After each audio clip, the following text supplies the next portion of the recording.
ফজা পাগলারে নিয়ে এপিসোড বানাইতেছিলাম। ফজা পাগলা যে ভুয়া মুক্তিযোদ্ধা এটার প্রমাণ সহ। কারণ কয়েকদিন আগে নূর বলছিল ফজলুর রহমানের মতো মুক্তিযোদ্ধারা এই দেশটাকে উপহার দিচ্ছেন, তাই এই মুক্তিযোদ্ধাদের বেলুনটা চুপসায় দেওয়া দরকার ছিল।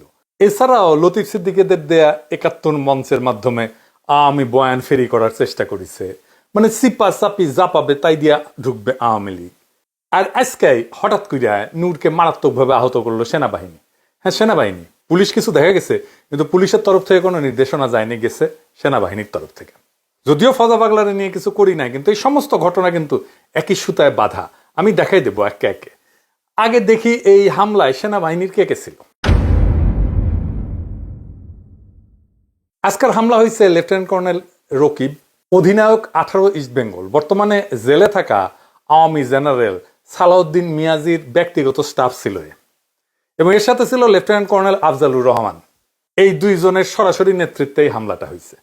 আর হামলার মূল হোতা, মানে যার কাছ থেকে পারমিশন এসেছে, সে হচ্ছে 9ম পদাতিক ডিভিশনের জিওসি মেজর জেনারেল আসাদ আর এক আওয়ামী লেসপেন্সার।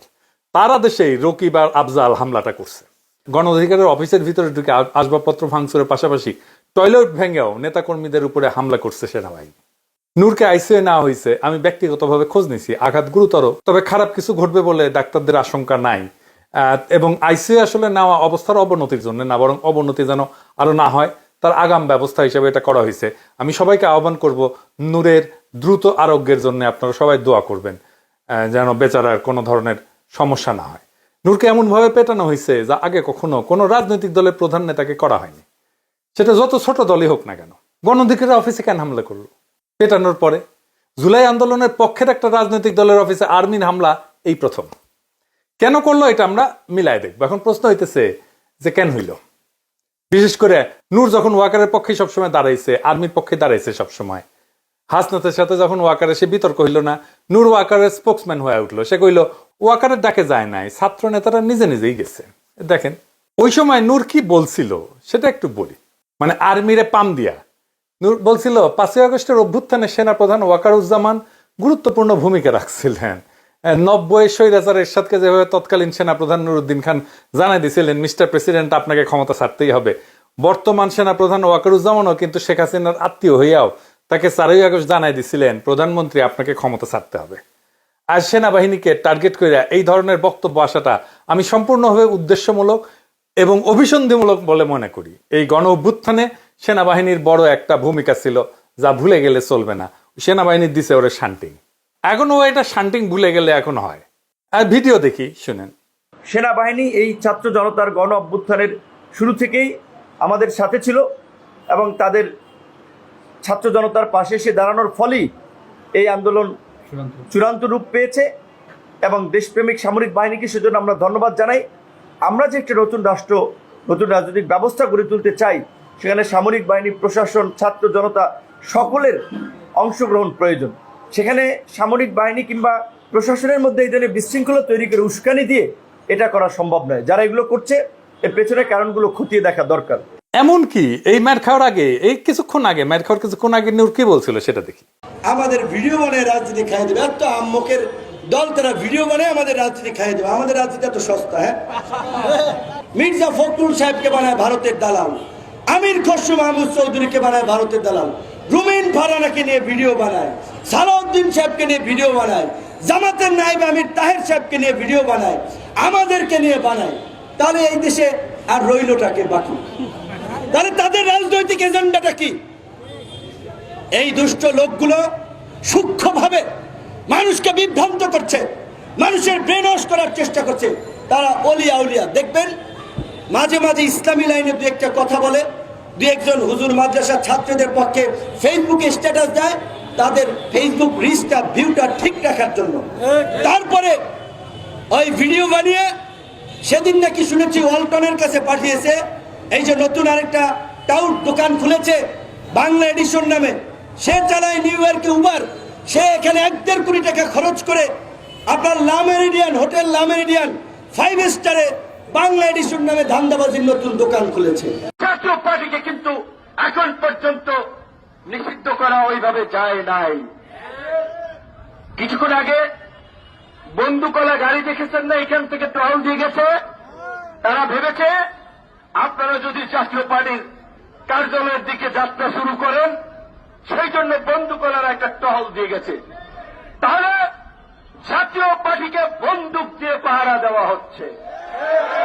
জিএম কাদেরের বাসা উত্তরা, এত জায়গায় মব হইল, ওইখানে তো কোনো মব হইল না। তো এই যে তারা মবের পালোয়ান, যারা মব বিভিন্ন জায়গায় ফাটাইলেন, ওইখানে কেন ফাটাইলেন না? আবার সিলেক্টিভ মব করছেন, ফায়দা নেওয়ার জন্য, ধান্দা নেওয়ার জন্য অনেক জায়গায় মব করা হচ্ছে। প্রকৃত অর্থে গতকালকে এই রিপোর্টার্স ইউনিটিতে কার্যত এই সমস্ত বিভিন্ন ব্যানারের মাধ্যমে আওয়ামী লীগকে ফেরানোর কিংবা আওয়ামী লীগকে প্রাসঙ্গিক করার যে একটা প্রক্রিয়া চলছে, সেইখানে বাধা দিয়েছেন যৌক্তিক। দেখেছেন তো, মানে ও মব নিয়ে কথা বলতেছে। নূরের পলিটিক্যাল স্ট্যান্ড ছিল pro Waker, pro army, pro মুক্তিযুদ্ধ। কয়েকদিন আগে প্রফেসর ইউনূসের সরকারকে ব্যাকল সরকার বলছে। দেখেন এই এক বছরে এই যে কি বলবেন, ব্যাককুল সরকার বলবেন, আহম্মক সরকার বলবেন, এক বছরে কোন জায়গায় নির্বাচিত প্রতিনিধি নেই। ইউনূসের কার্যালয়ে ঘেরায়ের হুঁশিয়ারি দিছিল নূর। ভাঙচুর ভাওতাবাজি বাদ দিবেন। ডিসেম্বরের মধ্যে আহত পরিবারকে 8 লক্ষ টাকা এবং নিহত পরিবারকে 1 কোটি টাকা করে আপনারা যদি সহায়তা দিতে ব্যর্থ হন, জানুয়ারিতে আমরা প্রধান উপদেষ্টার কার্যালয় ঘেরাও করবো। আমরা তার মানে গণ অভ্যুত্থানের যে সরকার, সেটার বিরুদ্ধে আর্মির পক্ষে নূরের সবসময় অবস্থান ছিল, যেটা ইন্ডিয়া এবং আওয়ামী লীগের একটা কাঙ্ক্ষিত অবস্থান। এই সরকারকে মেরুদণ্ডহীন এবং দুর্বল বলছে। বলছে 11 মাসে নাকি তারা, মানে প্রেসিডেন্ট সরকার স্বপ্নকে দুঃস্বপ্নে পরিণত করছে। ডক্টর ইউনূসকে নিয়ে আমরা অনেক আশাবাদী হয়েছিলাম, অনেক স্বপ্ন দেখেছিলাম এবং স্বপ্নের বাংলাদেশ বিনির্মাণ করতে চেয়েছিলাম, কিন্তু 11 মাসে আমাদের স্বপ্ন দুঃস্বপ্নে পরিণত হয়েছে। এই কথা আরো 6 মাস আগেও বলছে, যখন মাত্র 5 মাস হয়েছে সরকারের ক্ষমতা নেওয়ার। দেখেন, শুনেন। 5 মাসেও সরকার এখন পর্যন্ত বিভিন্ন পরিস্থিতির নিয়ন্ত্রণে খুব দক্ষতার পরিচয় দিতে পারে নাই। আবার বলতেছে লেজে গবরে করে ফেলছে 10 মাসে। মানে সে বলতেই আছে, সে 5 মাস পর থেকে এই সমস্ত আলাপ দিতেই আছে। এমন কি এই সরকারকে পুনর্গঠনের দাবি জানাইছে নূর। বলছে যে এই অন্তর্বর্তীকালীন সরকার মানুষের আকাঙ্ক্ষা অনুযায়ী কাজ করতেছে না, বেশি অক্ষম হইলে ক্ষমতা ছেড়ে দিতেও বলছে। শুনেন। ডক্টর মোহাম্মদ ইউনূসকে বলবো, আপনি যদি কোনো সমস্যা বোধ করেন, আপনি যদি রাষ্ট্র পরিচালনায় কোনো চ্যালেঞ্জ বোধ করেন, সমস্ত রাজনৈতিক দলের শীর্ষ নেতৃবৃন্দকে আপনি ডাকেন, তাদের সাথে খোলামেলা আলোচনা করেন। আজকে আমরা সমস্ত রাজনৈতিক দল যদি এই সরকারকে সাপোর্ট না করি, সরকার টিকতে পারবে না। এমনকি এটাও বলছে অন্তর্বর্তী সরকারের ক্ষমতা হস্তান্তর শান্তিপূর্ণ হবে কিনা সেটা তার সন্দেহ আছে। তার মানে এরা মাইর খাবে। দেখলেন তো, মাইর খাওয়ার আগেও কথা বলছে মব নিয়ে, যে জিএম কাদেরের বাসার সামনে কেন মব হইল না। আবার শোনান এডিটর সাহেব। জাতীয় পার্টিকে কিন্তু এখন পর্যন্ত নিষিদ্ধ করা ওইভাবে যায় নাই। কিছুক্ষণ আগে বন্দুকওয়ালা গাড়ি দেখেছেন না, এখান থেকে টহল দিয়ে গেছে।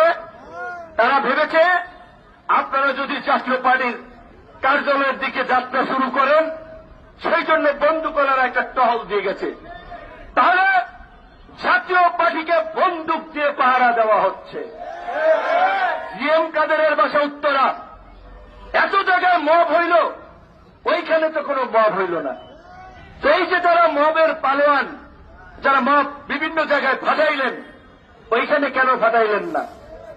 আবার সিলেক্টিভ মব করছেন, ফায়দা নেওয়ার জন্য, ধান্দা নেওয়ার জন্য অনেক জায়গায় মব করা হচ্ছে।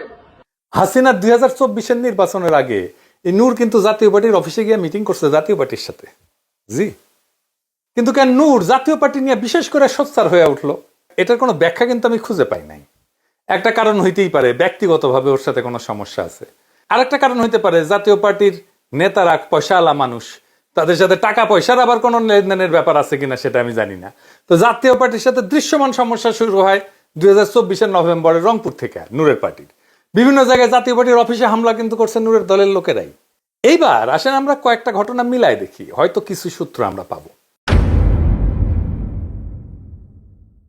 আসিফ নজরুল এই হামলার নিন্দা জানাইছে, প্রেস সচিব বলছে ন্যাক্কারজনক হামলা। তার মানে এইটা সরকারের ইচ্ছায় হয় নাই, সরকার জানেই না যে এমন একটা ঘটনা ঘটতে যাচ্ছে। এটা করছে ওয়াকার নিজে। ওয়াকার যেটা করবে এই পরিকল্পনাটা কি আর কাউকে জানাইছে? আমার অনুমান ওয়াকার এটা জামাত আর বিএনপিকে জানাইছে। কারণ জামাত আর বিএনপির বিবৃতিতে আর্মির কথাটা নাই। কেন নাই? তারেক রহমান মবের কথা বলছে এমন ভাবে যেন মব করতে গেছে নূরেরা। আর তারেক রহমানের ইংরেজিতে লেখা স্ট্যাটাসের বাংলা হইতেছে, আমি পড়ে শুনাইতেছি, বাংলা করে শুনাইতেছি। বিএনপি নুরুল হক নূরের উপরে হামলা এবং কাকরাইলে ঘটে যাওয়া সহিংস ঘটনার তীব্র নিন্দা জানাচ্ছে। কি কি ঘটছে সেটা কিন্তু বললো না। দেখছেন, আমরা গণতান্ত্রিক উত্তরণের একটা অত্যন্ত সূক্ষ্ম সময় রয়েছি, যার প্রথম ধাপ হলো জাতীয় নির্বাচন। সম্মিলিতভাবে আমাদের নিশ্চিত করতে হবে যেন আজকের মতো অস্থিতিশীল পরিস্থিতি ছড়িয়ে না পড়ে এবং আমাদেরকে গণতন্ত্রের পথ থেকে বিচ্যুত না করে। মানে সে আশঙ্কা করতেছে, তারেক রহমান আশঙ্কা করতেছে যে এই ঘটনা ছড়াই যাবে সারা দেশে, জাতীয় পার্টির অফিসগুলোর উপরে হয়তো হামলা হবে। এবং এই অস্থিতিশীল পরিস্থিতি কে করলো? করছে তো তার জোটের লোকেই, তাই না? গণতন্ত্রকামী সব পক্ষ, যার মধ্যে বিএনপি এবং তার মিত্ররা অন্তর্ভুক্ত, মানে নূরের দলের কথা বলতেছে, তাদের সংযম এবং সহনশীলতা প্রদর্শন করতে হবে। গত বছরের গণ আন্দোলনের প্রকৃত চেতনা জাগ্রত রাখতে হবে। দেশকে বর্তমান অস্থিরতার শৃঙ্খল থেকে মুক্ত হইতে হবে। বাংলাদেশকে আগায় নিতে হইলে আমাদের এই যে মবের সংস্কৃতির বিপরীতে সতর্ক থাকতে হবে, আইনের শাসন প্রতিষ্ঠা করতে হবে এবং একটা শান্তিপূর্ণ স্থিতিশীল দেশ গড়ে তুলতে হবে। কেবল জনগণকে গণতান্ত্রিক পথে ক্ষমতায়ন করা এবং সবার জন্য ন্যায় বিচার, সমতা ও মর্যাদা নিশ্চিত করার মাধ্যমেই আমরা ঐক্যবদ্ধ জাতি হিসেবে সাফল্য অর্জন করতে পারি। আমি নূরের দ্রুত সুস্থতা কামনা করছি এবং সরকারের প্রতি আহ্বান জানাচ্ছি যেন ঘটনাটির আইনানুগ তদন্ত পরিচালনা করা হয়।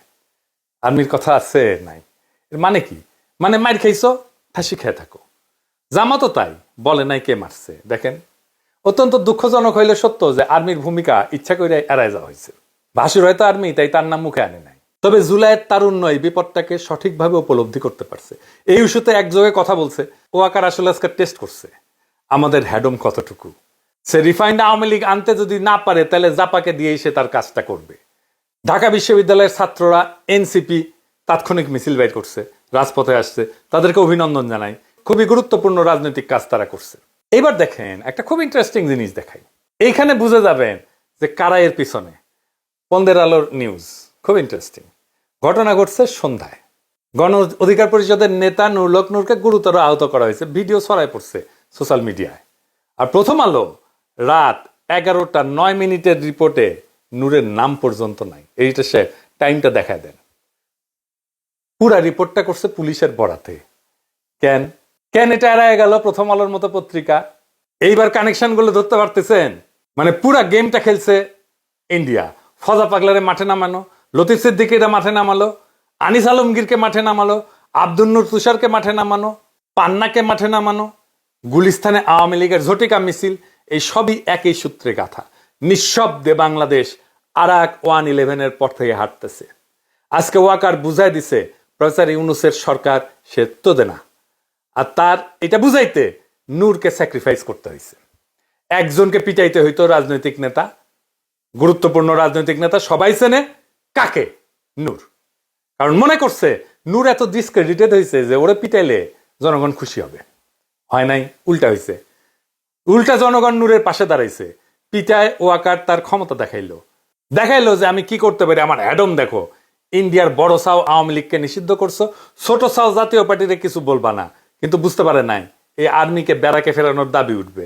প্রফেসর ইউনূসের উচিত দ্রুত আর্মিকে প্রত্যাহার করা, মাঠ থেকে সিভিল প্রশাসন দিয়ে আইন শৃঙ্খলা রক্ষা করা। যেখানে আর্মি যাচ্ছে সেখানে ঝামেলা করতেছে। এই জাতীয় পার্টির অপরাধ আর হাসানুল হক নূর অপরাধের মধ্যে কোনো তফাৎ আছে? নাই তো। জাতীয় পার্টির সকল শীর্ষ নেতাদের অবশ্যই গ্রেপ্তার করা উচিত। তারা অনেকেই হাসিনার মন্ত্রী ছিল। তো এখন আমাদের করণীয় কি?